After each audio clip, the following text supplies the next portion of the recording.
শরীফে আল্লাহ রাব্বুল আলামিন পরকালের কথা, মৃত্যুর কথা, কিয়ামতের কথা, হাসরের কথা, সিরাতের কথা, মিজানের কথা, মওতের কথা যত বলেছেন, জান্নাতের কথা যত জায়গায় যতগুলা বলেছেন, সবগুলি আয়াতে কারিমা যদি এক জায়গায় করা যায় তাহলে পুরা কোরআন শরীফের 1/3 10 পারার সমান হবে। জোরে বলেন সুবহানাল্লাহ।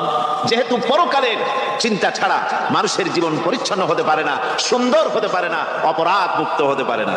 আল্লাহ পাক বলেন সেই দিনটি বড়ই ভয়ানক, বিপজ্জনক।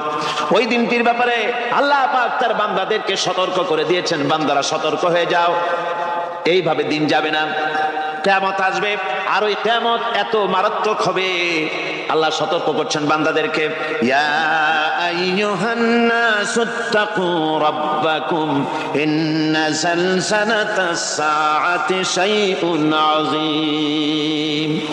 হে মানব সকল, আত্মরক্ষা করো খোদার গজব থেকে, আল্লাহর গজব থেকে আত্মরক্ষা করো। ইন্না সালসালাতাস সাআতি শাইউন আযীম, সেই